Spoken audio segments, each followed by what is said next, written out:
Welcome to OLLI's Authors Out Loud, a series of discussions with authors exploring their books, delving into the inspirations for their characters, themes, and stories, as well as discussing the craft of writing itself, the trials and victories authors experience seeing their work to completion. I am Jean Greenlaw with my host, Susan Supak. Today, we are speaking with Kate DiCamillo, one of only 6 authors to have won 2 Newbery Medals, the highest award in the field of children's literature. Flora and Ulysses won in 2004, and The Tale of Despereaux in 2014. In addition, her first published book, Because of Winn-Dixie, was a Newbery Honor Book. Kate has won many accolades, among them the Dorothy Canfield Fisher Award, the Theodore Seuss Geisel Medal, and has been nominated twice for the National Book Award for Young People's Literature, and served as the National Ambassador for Young People's Literature in 2004-2005. 4 of Kate's books have been developed into films, and 2 have been developed into and adapted into musical settings. Wow. Welcome, Kate.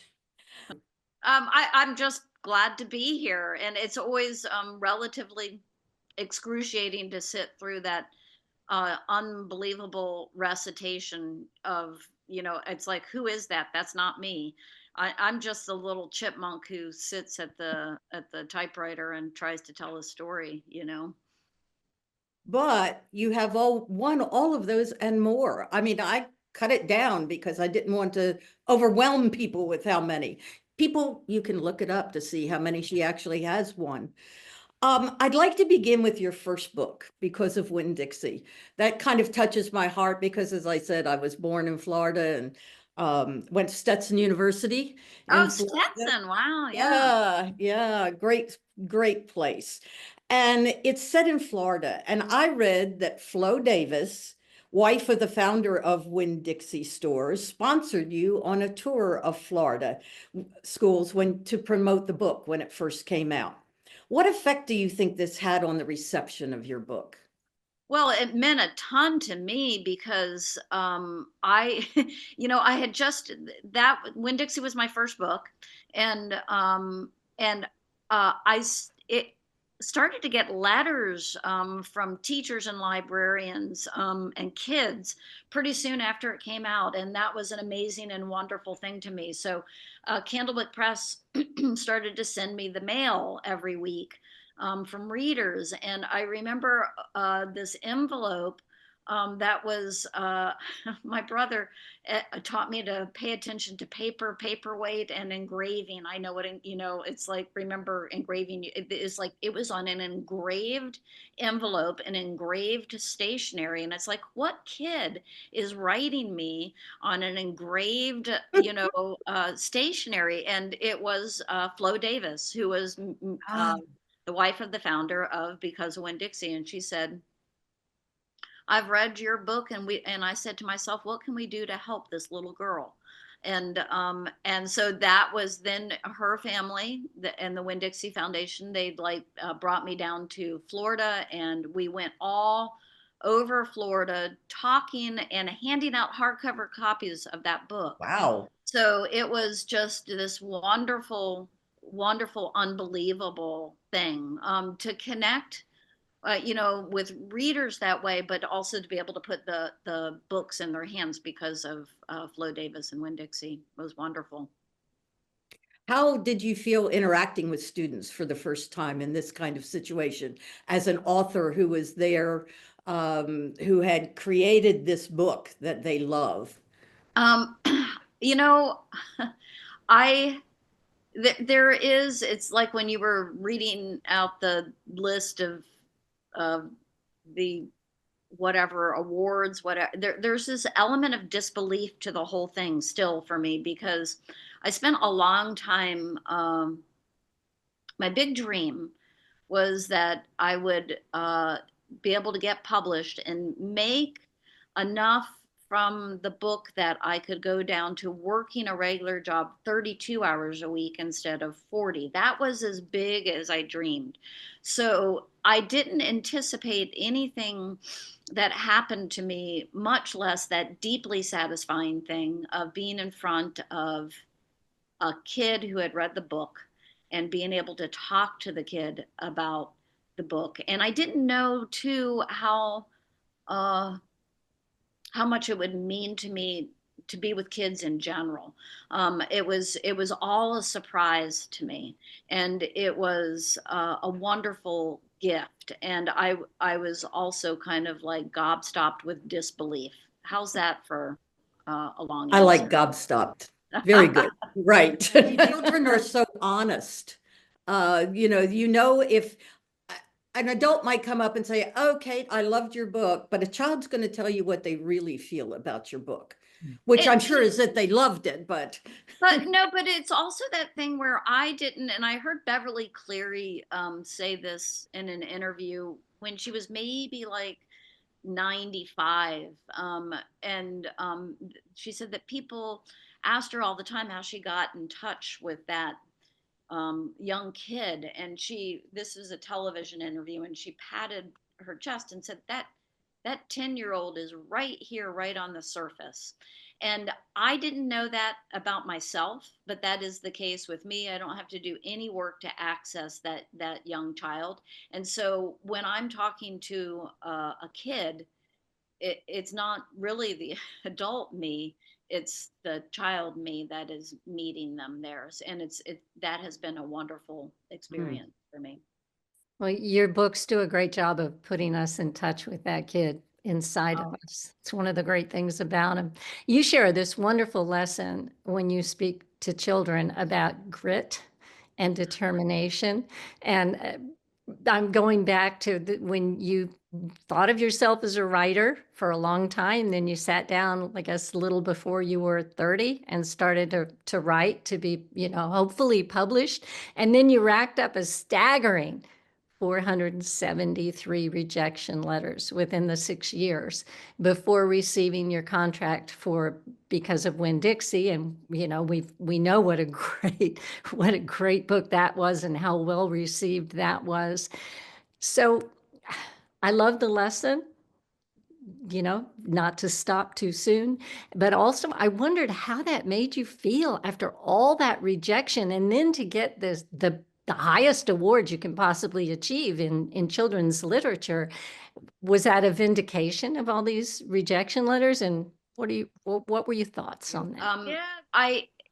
That is a fabulous way to put that question. I've never had it quite asked that way before, the vindication. Um, I talk about those 473 rejection letters a lot. I talk to kids about them a lot. And you're right. I say to the kids, because I have a PowerPoint, and I ask them to guess. I explain what rejection letters are, and I asked them to guess how many I got. And you know, they start at like 10, and then some kid with a good sense of humor will shout 50, and everybody will go ha ha ha.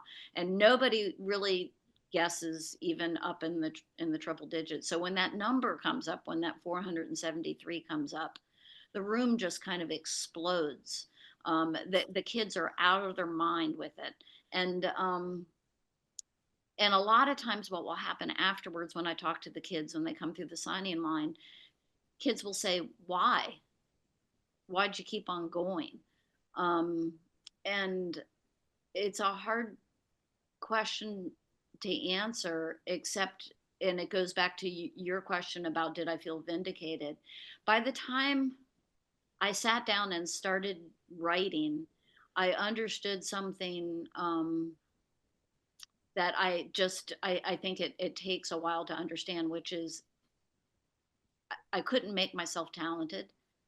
I couldn't make myself lucky, but I could make myself do the work. And so I had made that decision, and I was going to abide by it. And so at the same time, I worked at a book distributor, and I had this very realistic expectation for what would happen um, with a first time novel.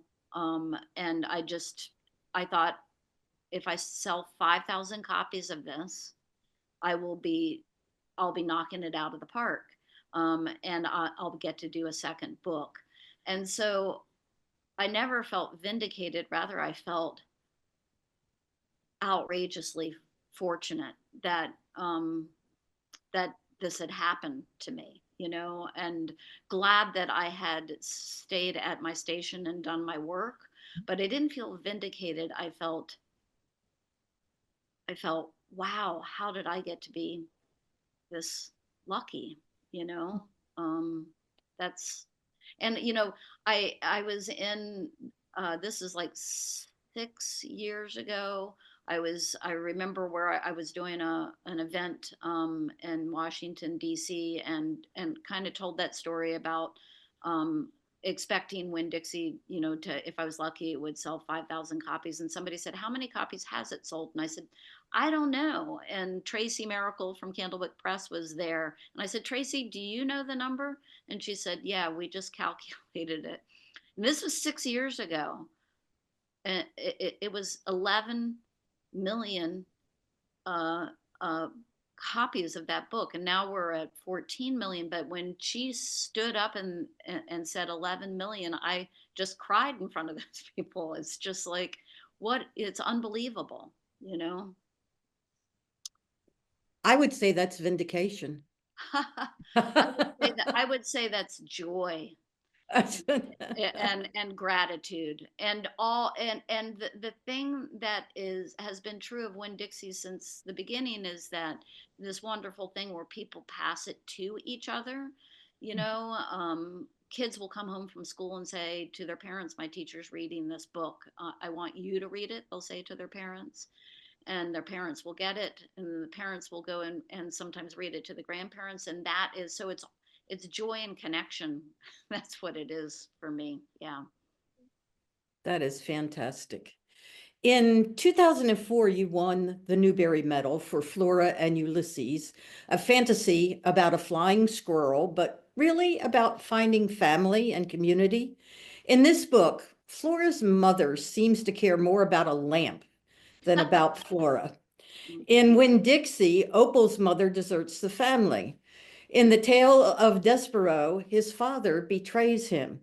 You write about hard topics for children to absorb, yet your books are very popular. How do you children respond in letters and in school visits to these hard topics that you put in front of them? Kids are relieved to talk about those things. And I think, it's, I have this theory that adults, when they have children themselves, they forget what it's like to be a child, because to remember it would be too terrifying to think. I mean, kids are they see everything, they pay attention to everything, they're living in the same world that we're living in. And everybody thinks that they shouldn't talk about hard things to them, but yet they see those hard things happening right in front of them. And that's one of the beautiful things about story, is it can address those hard things head on or obliquely, and give all of us a way to talk about the hard things and to show how we can make our way through the hard things together. I remember, and this is not about the darkness as much as it's about that. I was in Boston, and I remember this 9-year-old boy raising his hand and saying, "You write so many books that ask so many big philosophical questions, but yet they're supposed to be for kids. Why?" And I said, "Because kids are the ones that aren't afraid to ask those questions." And I remember what it was like to be a kid. And by the time you get to be an adult, you're a lot more afraid, and you don't ask yourself those big questions as much because it's unnerving. So to me, all of those big ideas belong in books for children. Along those lines, you said something in an earlier interview that just really touched my heart. You said that you believe that children's authors are honor bound to offer hope. What a Yes, yeah, what a and great that, thing. yeah, that is not happily. Catherine Patterson is the one that put that into words first, but I had. It was funny because all, most of the great bulk of those rejection letters were for me writing short stories for adults and sending them to literary magazines. And when I got the job at the book warehouse here in Minneapolis, I was assigned to the third floor as a I was picked orders. I pulled the books off the shelves, and third floor was all children's books. And I started to pull those books off the shelf. And as a reader, it was only a certain amount of time before I started to read them, because that's who I am. I'm a reader. And I read The Watsons Go to Birmingham, 1963. And I loved that, by Christopher Paul Curtis. And I loved that book so much because it talked about a huge, huge, terrible thing. And it was so warm and funny. And I thought, I want to try to do something like this. And pretty soon after that is when I started on Winn-Dixie, all of which is to say that I remember sitting there and working on Winn-Dixie and thinking, oh, this is what I'm supposed to do. And I didn't know Catherine Patterson's dictum yet about that you're duty bound to offer hope, but I felt it. And I felt how it changed me as a writer it was implicit in the work that I was doing. And I liked myself better as a writer with that hopeful, magical, everything was alive. And it's like, oh, this is what I'm supposed to be doing because of the hope. I don't have any short answers, is what I realize as I keep on talking. Oh, So please don't edit and don't shorten any of your answers. Feel free to expound as long and as much as you want. You also said, and it may be someone else's quote, but it applies so much to what I believe you are about, is that putting the right book in the right hands at the right time can save somebody's life. And in your books, we talked about there is the darkness in the books that reflect the darkness in life. There's no magic at the end of your books that takes the loss away. The darkness is there, but there is magic at the end of your books because you show the characters living with the loss, relying on each other, and knowing that the characters still can find joy. I mean, what a message that is. And that they've learned something about going through what they've gone through. They've learned about the sadness. What is it in your writing when you started writing and continue writing? How did you come about to develop this staple of your writing? I don't I don't know. And I have a long story, which maybe you've heard me tell, which is like the very first time that I was in front of a group of kids. And Winn-Dixie had been published, and it was either a fourth or a fifth grade classroom. I can't remember which. And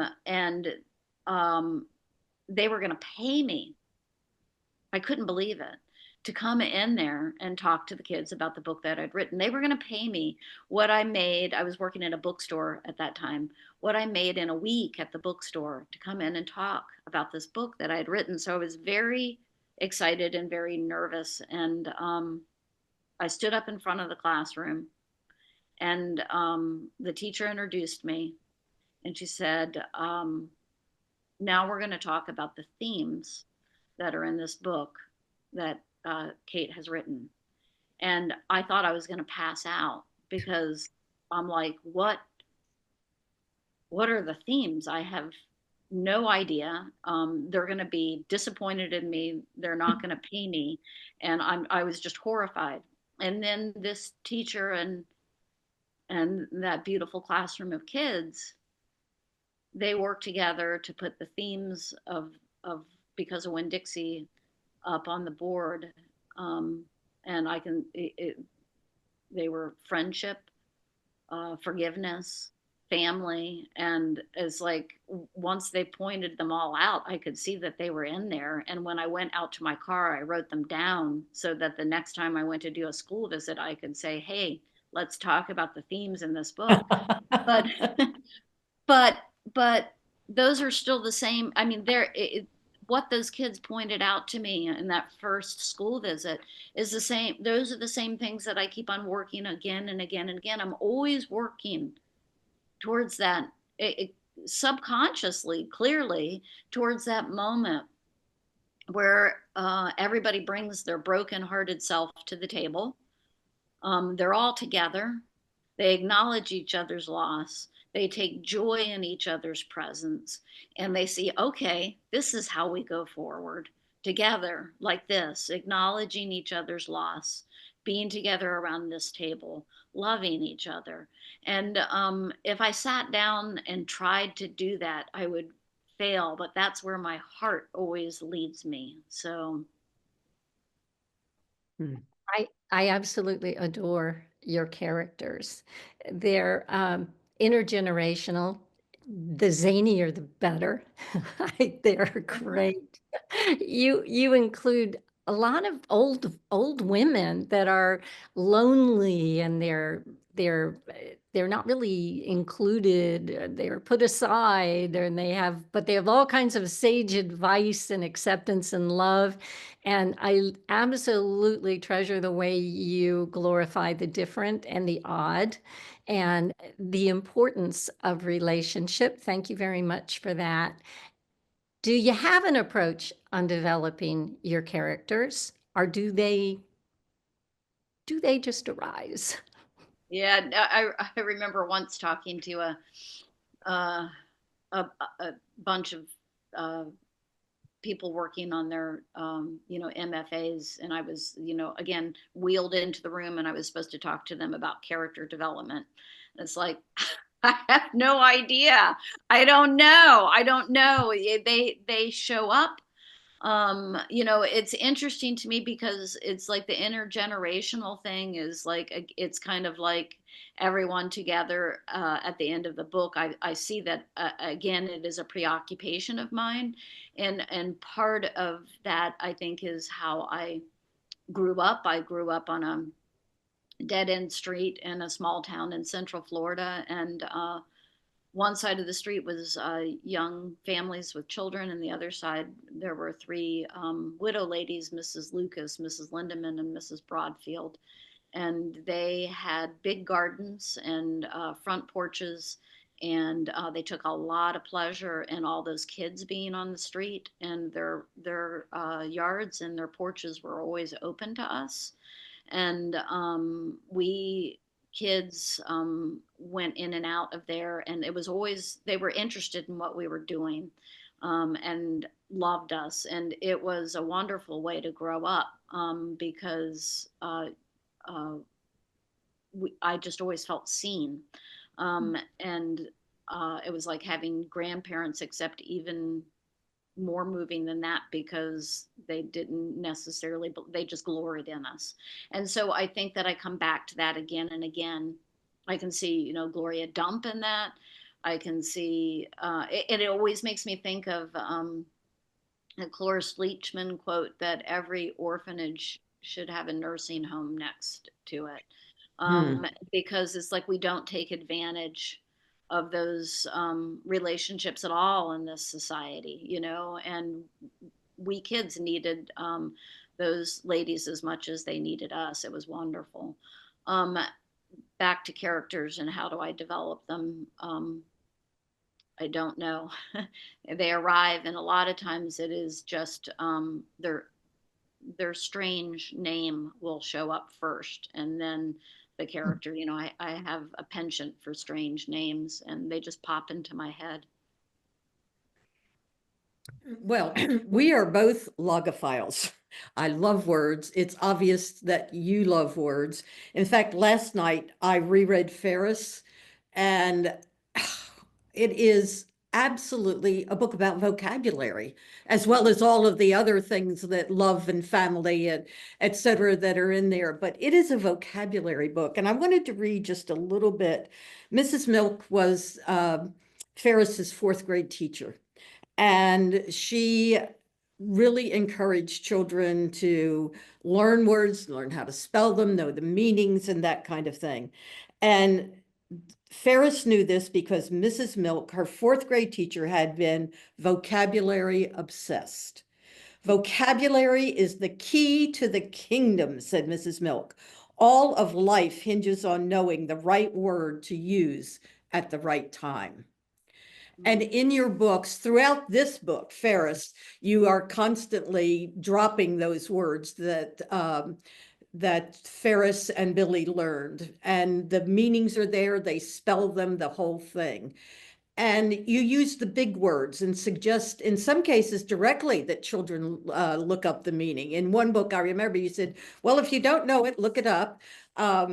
And you talk directly to your reader in some cases there. And in your Newbery speech for the Tale of Despereaux, you speak of the word capacious and use it in your writing. I found it in several of your books. So tell us about this love of words. You've talked about many of the other things that move you, but obviously words move you as well.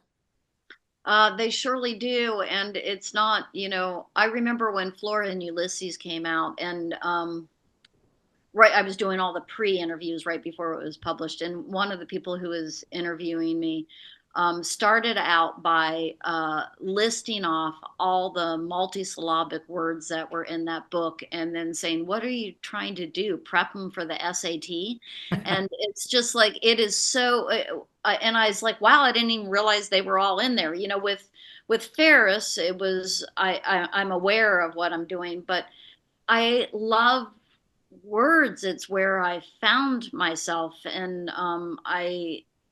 It's like in Ferris, maybe this is the way to come at it. In Ferris, when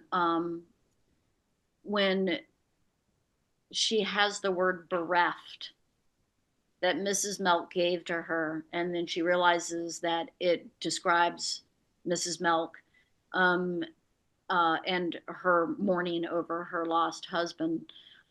It's that feeling again and again and again for me, that to have the right word helps me. It's like having this little golden key that I can then hand to somebody else and say, I see the way that you're feeling, and it shines a light on me, and it shines a light on them. It unlocks every beautiful word, unlocks something inside of me that helps me understand myself better or understand somebody else better.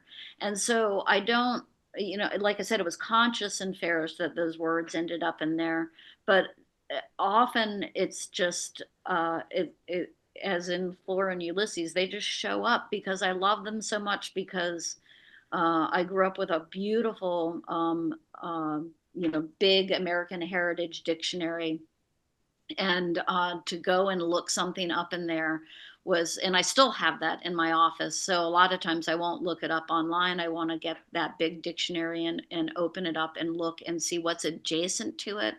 And it's like, it is like Mrs. Milk, it's the keys to the kingdom. It's the keys to the kingdom of your heart and other people's heart. It's a way to understand.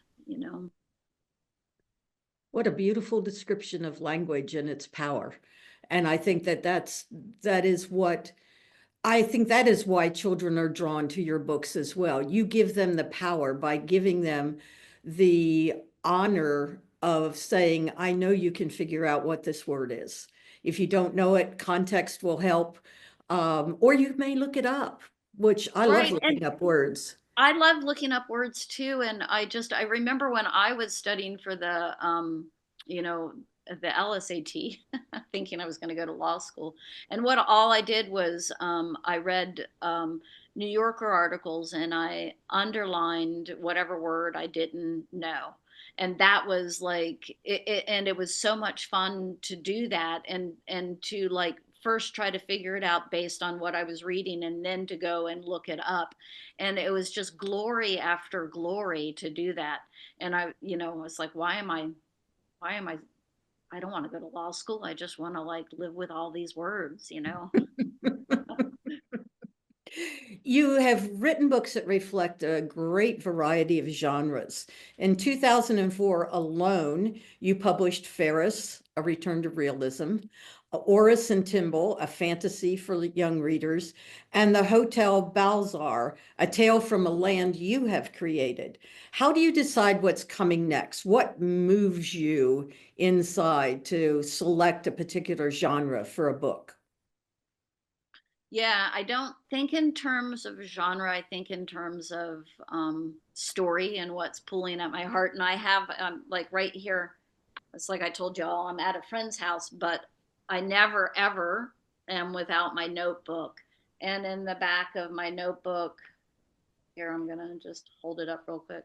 I keep this kind of running list of things that I think will turn into stories. And I transfer that list from notebook to notebook. Some of those things have been in there for 8, 9 years. And then all of a sudden they'll go, oh yeah, I'm ready. And then it will turn into a story. And so I've just learned that the story comes knocking and my job is to be ready for it. And I don't think in terms of genre, but I do like to think in terms of like length. And just this thing that I was working on this morning, it's like, oh, okay, this will be about 50 pages in manuscript. And that's kind of like a delicious kind of point where it's not, like, because I write the Mercy Watson books, or which are kind of easy reader. And they're so much fun to do because they're, 18 pages in manuscript as opposed to a novel, which, is for me about 180 pages in manuscript, and things get kind of terrifying then. It's like, but to have a short frame and to get to play within that frame, that's kind of how I think of it as opposed to genre. In this world that you've created to tell these tales or fables like the Hotel Balzar, is there going to be a narrative arc to those? They are very, very, very loosely linked, and the careful reader will find how each story is connected to the other, but it is in no way tied all together. And it's kind of uh, just a treat for the reader if they want to look for it, and they stand alone otherwise. Okay. Could you read a passage to us from one of your books? I'm going to read. Let's see if I can do it without my glasses, since probably not. I'm going to read from chapter 34 of the Beatrice Prophecy, which is about a young girl named Beatrice who knows how to read and write in a time and place where girls are not allowed to know either one of those things. And she meets a young boy named Jack Dory who doesn't know how to read. And she sets out to teach him. So I'm on page 155. There are 26 letters in all, she said. You will learn each of them. And once you know them, you can mix them as you will, and then use them to form the words of the world and the things of the world. You can write of everything, what is and what was and what might yet be. Jack Dory nodded. The inside of Cannock's tree was snug. There was the smell of beeswax burning and also, of course, the smell of goat.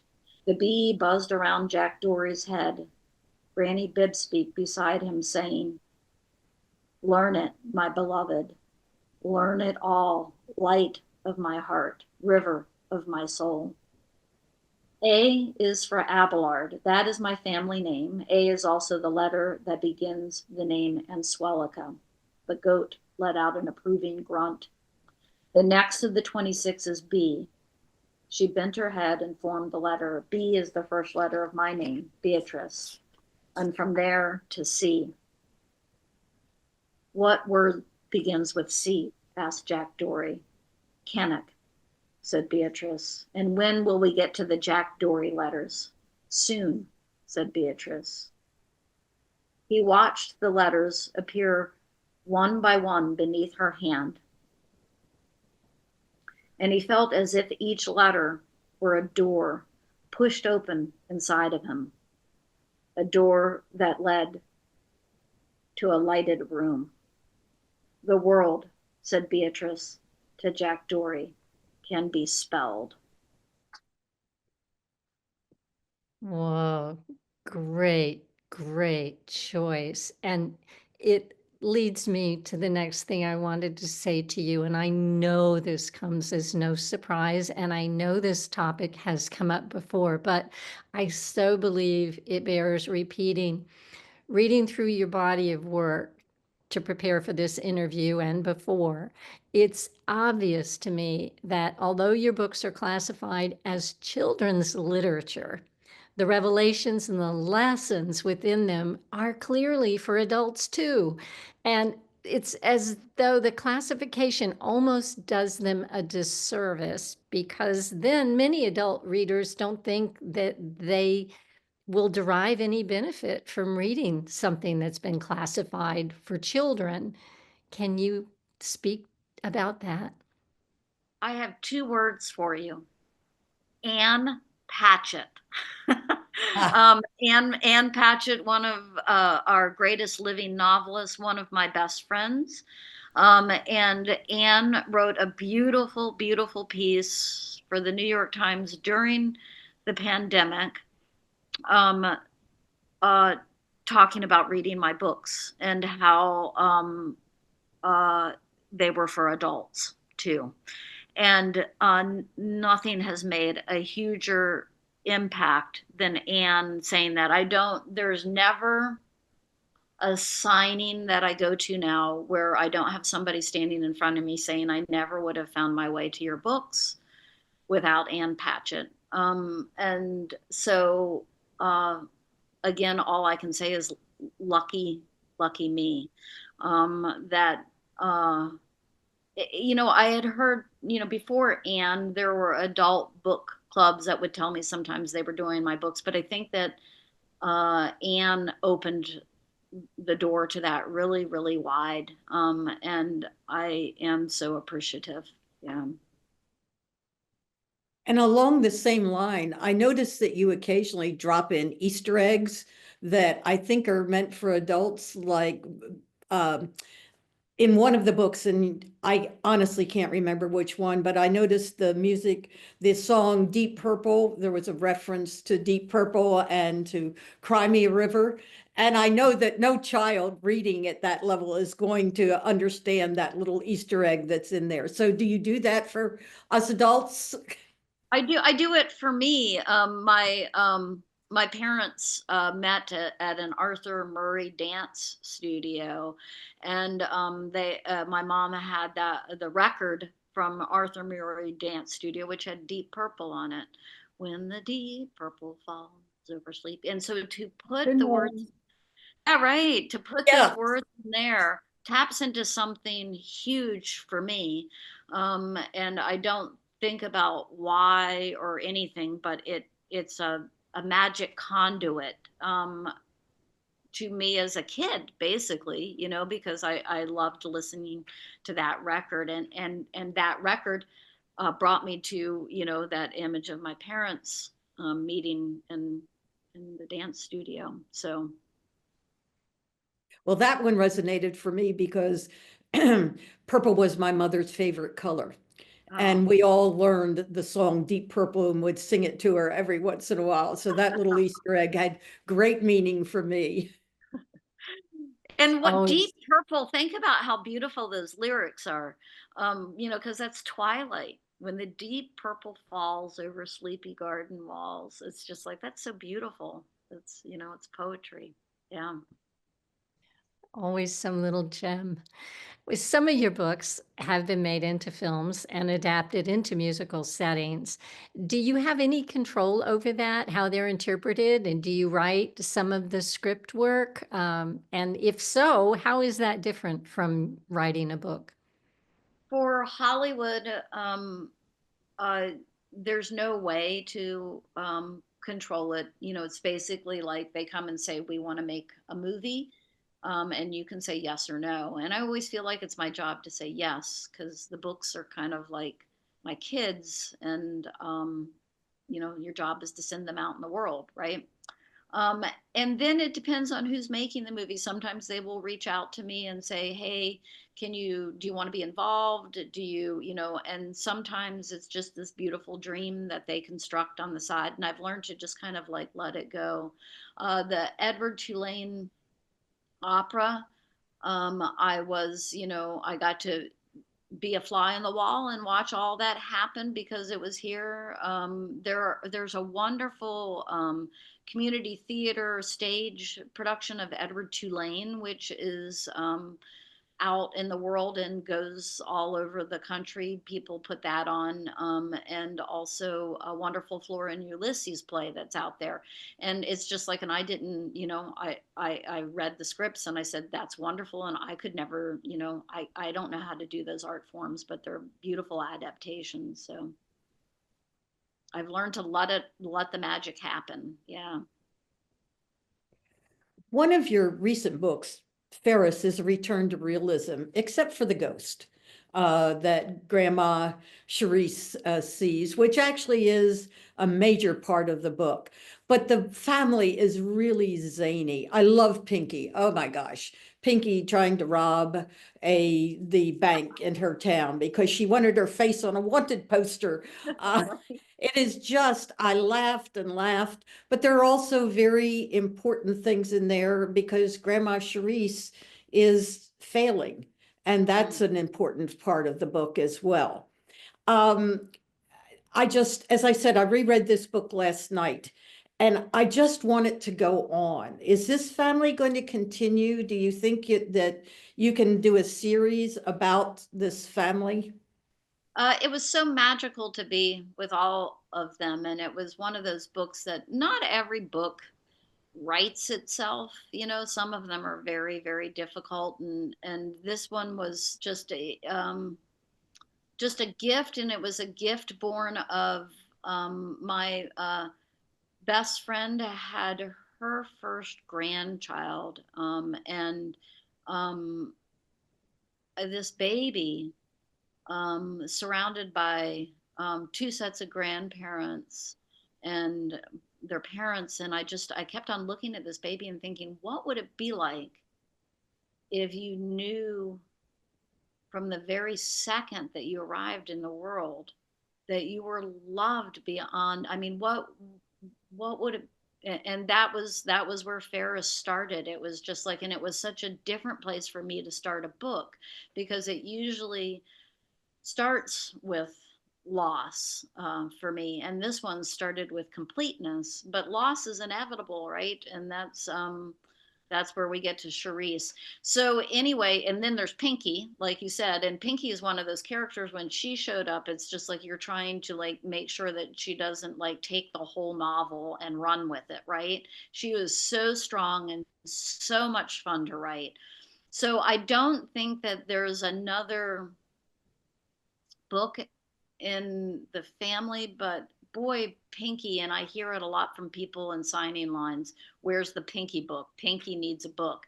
And Pinky might get a book. I mean, that's a possibility. So Okay. Yeah. yeah. She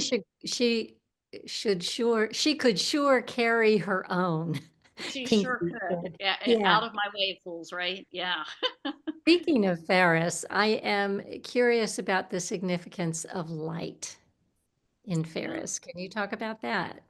Well, light seems to be one of my preoccupations, and it shows up in one way or another in virtually everything that I do. And it is very much at the along with the vocabulary, it's at the forefront of my brain here with, but when I think about it, that chandelier, um, and it's like, which plays such a large role in this book, that chandelier is the same as all those vocabulary words. It's like every word is light, the chandelier is light. And so it's just like those things kind of bounce back and forth between each other. And again, it's so many things that I do when I write, I'm writing behind my own back and I don't see them until somebody points them out to me. But when you say light, I think chandelier, and then from chandelier, I go to the words, all those vocabulary words, each one a candle, You also, in the book, referring to the light, you have many shades of light as the sun's coming in, as the dark is coming down. You refer to light in many different ways as well. It is really a preoccupation of mine. And like I said, I can see it that it's shown up enough now to know that it's a preoccupation. And now my job is to not look for, it's always that thing about it's kind of like writing with blinders on, because I don't want to let myself think, okay, now I'm going to put some light in here. It's rather it arrives from somewhere deep in my subconscious, and from that 8-year-old me that is always looking for light. It's like that symbol of hope that just weaves its way through your stories. The light just Right. And shows and it's up. what yeah, and it's what I need, and what the 8-year-old in me needs. And then that beautiful thing happens where I find the hope in the story goes out, other people find hope in the story, and then they give that hope back to me. So it becomes this beautiful circle of light. Well, I have to ask you, I've read every one of your books, and I am compelled to ask you about this. In Flora and Ulysses, Ulysses is a squirrel. Mm. Despero is a rat, and the book is replete with rats. In Orison Timble, Timble is a rat. And even in the Hotel Balzar, the recurring reference to the clock face that's in Mm. the lobby of the cat chasing the rat into eternity, because the cat is at 9 and the rat is at 3, and chasing the cat into eternity. Um, Marta must be quiet as a mouse. And in fact, in rereading Ferris last night, we have the exterminator who had the rat with its feet up painted on the side of the truck. And I just need to know what prompted such a fondness for rodents. I don't know. I refer to myself as a chipmunk, so maybe I feel like I'm a rodent too.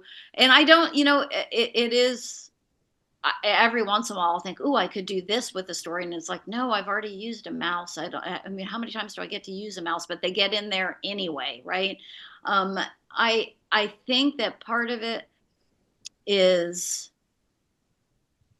part of it is the kid me and those books that I loved as a kid. Stuart Little, Mouse and the Motorcycle, Beverly Cleary, Mrs. Frisbee and the Rats of Nem. And part of it is that's what it's like to be a kid in the world, is to feel like you're small, powerless, and sometimes considered a nuisance, right?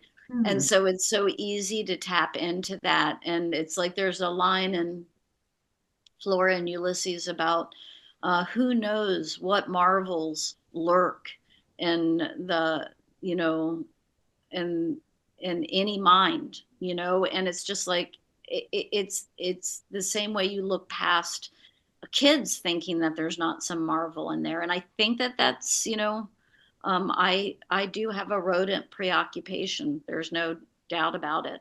And and I think that that's part of it. What else would you like our audience to know? We've asked you many questions. Before we end, I'd like you to kind of tell us, what do you want us to know about you and your books that we haven't thought to ask you? I don't know. Y'all have asked great questions, and asked them in different ways. I guess, and then we've touched on this, um, but I feel like it is such a rare thing to find what you're supposed to do in the world. And I feel like I have found it, and that I get to do it is every day miraculous to me, and a gift from all of those readers. It's from the teachers who stand up there and read aloud to their classes. And boy, let me say thank you for that. It's the librarians who read aloud to each class that comes in. It's the grandparent who reads to the grandchild. It's the child who reads to the mother as everybody's getting ready for school. Everybody, all of those people help me, let me do this amazing, amazing work that I feel like I was made to do. And so mostly I just have a big shout out of gratitude to everybody who puts a book in somebody else's hands, and everybody who reads to somebody else. And I do believe, you had said, Susan, that and I think that was me that said it. It's just like, I do think that the right book at the right time can save somebody's life. And so it's just like, it is, what an act of generosity for all the teachers, librarians, parents, people who are putting books into kids' hands. I say thank you. So. Well, Kate, you have taken us on a journey through many decades of marvelous writing, and we certainly appreciate the insights you've given us here. And we look forward to so many more of your books. And we want to thank you so much. This has been a wonderful experience for us. Yes, I, thank you I am. so much, so very much. It's just been incredible. And I was a huge fan before we even began recording and talking together. And now I'm just overcome by what an incredible person you are. And I want to go back and read every one of your books all over again. Thank you so much for joining us. I am so grateful to both of you for such thoughtful, deeply felt questions, and I'm grateful for this time together. So thank you.